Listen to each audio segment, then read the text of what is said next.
मेरा नाम प्रिया है और आज जो कहानी मैं आपको सुनाने जा रही हूँ, ये कहानी सुनकर आप पहले चौंकेंगे, फिर मुस्कुराएंगे और फिर शायद आपकी आंखें भर आएं। क्योंकि ये कहानी है एक नर्स की, एक अकड़ू डॉक्टर की और एक ऐसी हरकत की जिसने दोनों की जिंदगी हमेशा के लिए बदल दी। तो बैठ जाइए, ध्यान से सुनिए। मैं लखनऊ की रहने वाली हूँ। एक मध्यम वर्गीय परिवार में पली बढ़ी। पापा एक सरकारी दफ्तर में काम करते थे, माँ घर संभालती थी। हम 2 भाई बहन थे। बचपन से एक ही सपना था, नर्स बनना। लोग हंसते थे, नर्स डॉक्टर क्यों नहीं बनती? लेकिन मैं जानती थी डॉक्टर बीमारी ठीक करता है, नर्स इंसान ठीक करती है। और मुझे इंसानों से प्यार था। पढ़ाई पूरी की, नर्सिंग का कोर्स किया और फिर नौकरी मिली लखनऊ के सबसे बड़े प्राइवेट हॉस्पिटल में, सिटी केयर हॉस्पिटल। पहले दिन जब मैं हॉस्पिटल पहुंची, सफेद यूनिफॉर्म पहने, बालों में क्लिप लगाए, तो दिल में एक अजीब सी खुशी थी। लगा यहीं से मेरी असली जिंदगी शुरू होती है। लेकिन पहले ही दिन एक ऐसे इंसान से मुलाकात हुई जिसने मेरी ये खुशी आधी कर दी। डॉक्टर आदित्य वर्मा, उम्र कोई 35 साल, कार्डियोलॉजी के एचओडी, हॉस्पिटल में सबसे बड़े नाम, बड़े बड़े सर्टिफिकेट्स थे, दिल्ली, मुंबई, लंदन से। देखने में ठीक थे, लेकिन चेहरे पर एक ऐसी अकड़ थी जो पहली नजर में ही दिख जाती थी। नर्सेज उनसे डरती थीं, जूनियर डॉक्टर्स उनसे डरते थे और वो किसी की परवाह नहीं करते थे। पहले दिन मैं वार्ड में था कि अचानक डॉक्टर आदित्य तेज कदमों से आए, रुके, मेरी तरफ देखा और बोले, नहीं हो? मैंने कहा, जी सर। उन्होंने एक नजर मुझे ऊपर से नीचे देखा और कहा, यहाँ काम होता है, ड्रामा नहीं, समझी? और चले गए। मैं वहीं खड़ी रही। पहला दिन था, पहली मुलाकात थी और मन में एक ही सवाल था, ये इंसान है या मशीन? धीरे धीरे पता चला डॉक्टर आदित्य हॉस्पिटल में सबसे काबिल डॉक्टर थे। उनके हाथों से कितने मरीज जिंदगी वापस पाकर गए थे, गिनती नहीं। लेकिन उनका व्यवहार, वो किसी को इंसान नहीं समझते थे। नर्सेस को वो बस टूल समझते थे, ऑर्डर्स देते, काम लेते और आगे बढ़ जाते। कभी शुक्रिया नहीं, कभी तारीफ नहीं। एक दिन मैंने एक मरीज की ड्रेसिंग गलत की।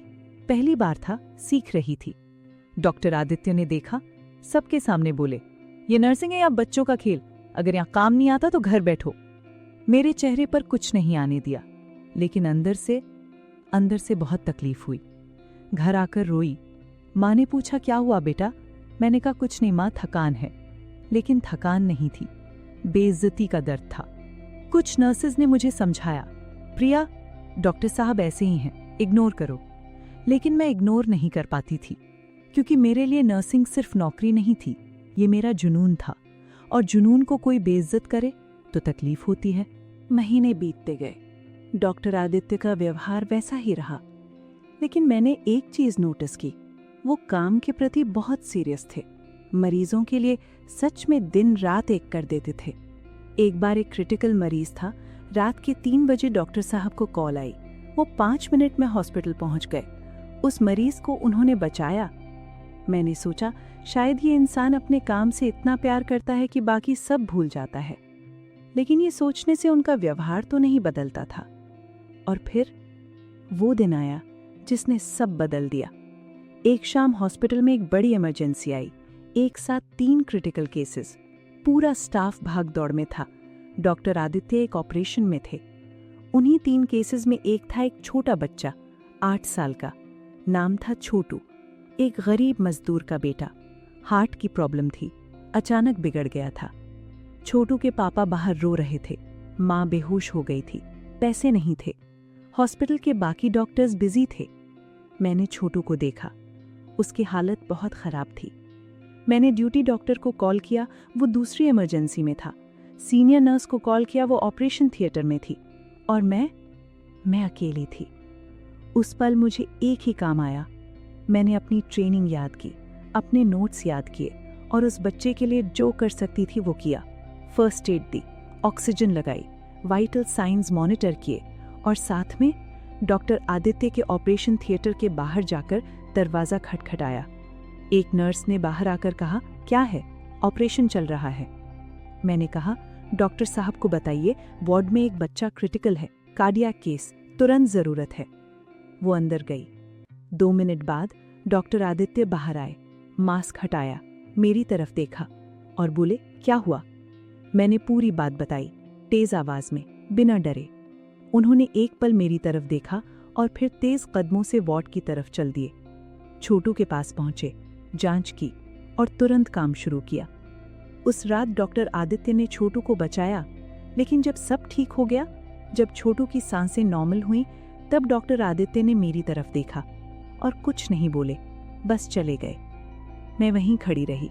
मन में थोड़ी उम्मीद थी, शायद एक शुक्रिया मिलेगा, शायद एक तारीफ, लेकिन कुछ नहीं मिला। मैंने सोचा, यही है, यही रहेगा। अगले दिन सुबह मैं वार्ड में काम कर रही थी, तभी पीछे से आवाज आई, प्रिया। मैं पलटी। डॉक्टर आदित्य खड़े थे। मैंने कहा, जी सर। वो एक पल चुप रहे, फिर बोले, कल रात तुमने जो किया वो सही था। अगर तुम उस वक्त नहीं आती तो वो बच्चा नहीं बचता। मैं हक्की बक्की रह गई। ये डॉक्टर आदित्य बोल रहे थे? उन्होंने आगे कहा, और मैंने तुम्हारे साथ जो किया पिछले कुछ महीनों में, वो गलत था। कमरे में सन्नाटा था। मेरी आंखें भर आईं, लेकिन मैंने आंसू नहीं बहाए, बस इतना कहा, शुक्रिया सर। वो चले गए। लेकिन उस दिन के बाद डॉक्टर आदित्य बदल गए, धीरे धीरे, लेकिन सच में बदले। नर्सेस से ठीक से बात करने लगे, जूनियर डॉक्टर्स को समझाने लगे, चिल्लाने की जगह। वार्ड में एक अलग माहौल बनने लगा। हॉस्पिटल के बाकी लोग हैरान थे, डॉक्टर साहब को क्या हो गया? मुझे पता था, छोटू हुआ। एक बच्चे की जान और एक नर्स की हिम्मत ने एक अकड़ू डॉक्टर को इंसान बना दिया था। कुछ महीने बाद एक दिन डॉक्टर आदित्य ने मुझे अपने ऑफिस में बुलाया। मैं गई, सोचा कोई काम होगा। उन्होंने कहा, बैठो। मैं बैठ गई। उन्होंने कहा, प्रिया, मैं तुमसे कुछ पूछना चाहता था। मैंने कहा, जी सर। वो थोड़ा रुके, फिर बोले, तुमने उस रात डर नहीं लगा मुझे बुलाने में? जानती थी कि मैं ऑपरेशन में था? मैंने कहा, सर, उस वक्त एक बच्चे की जान जरूरी थी, डर बाद में लगता। वो मुस्कुराए। पहली बार मैंने डॉक्टर आदित्य को मुस्कुराते देखा, और उस मुस्कान में एक अलग इंसान था। उस दिन हमने बहुत देर बात की। उन्होंने बताया, बचपन में उनके पिता एक डॉक्टर थे, बहुत सख्त। हमेशा कहते थे, इमोशंस वीकनेस होती है, डॉक्टर बनना है तो दिल को पत्थर बनाओ। और आदित्य ने वही किया। इतना कि कब वो सच में पत्थर हो गए, उन्हें खुद नहीं पता चला। मैंने सुना और मन में एक अजीब सी करुणा आई। ये इंसान बुरा नहीं था, ये इंसान टूटा हुआ था। धीरे धीरे हमारी बातें बढ़ीं, काम की, जिंदगी की, सपनों की, और धीरे धीरे एक दोस्ती बनी, एक सच्ची दोस्ती। हॉस्पिटल में लोग बातें करते थे, डॉक्टर साहब और प्रिया, लेकिन हम दोनों को परवाह नहीं थी, क्योंकि हम जानते थे ये रिश्ता किसी लेबल का नहीं था, ये एक इंसान का दूसरे इंसान को समझने का रिश्ता था। 1 साल बाद एक दिन आदित्य ने कहा, प्रिया, मैं तुमसे एक बात कहना चाहता हूँ। मैंने कहा, हाँ।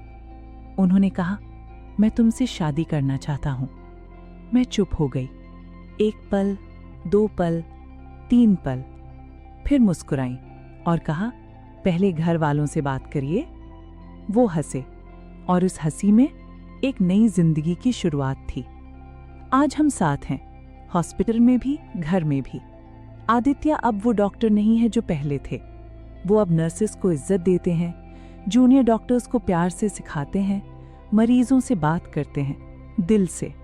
और छोटू अब 10 साल का है, हर साल हॉस्पिटल आता है अपने पापा के साथ, डॉक्टर आदित्य को मिलता है और मुझे। एक बार उसने मुझसे कहा, दीदी, मैं बड़ा होकर डॉक्टर बनूंगा। मेरी आंखें भर आईं।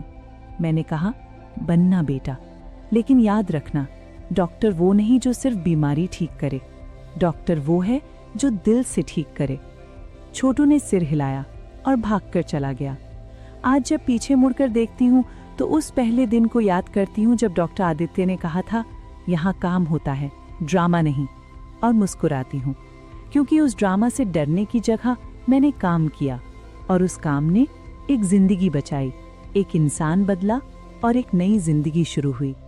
लोग कहते हैं नर्स छोटी होती है डॉक्टर के आगे। मैं कहती हूँ, जो इंसान दर्द में हाथ थामे, जो रात को जागकर माथे पर हाथ रखे, जो बिना किसी उम्मीद के बस इसलिए काम करे क्योंकि सामने एक इंसान है, वो छोटा नहीं होता, वो सबसे बड़ा होता है।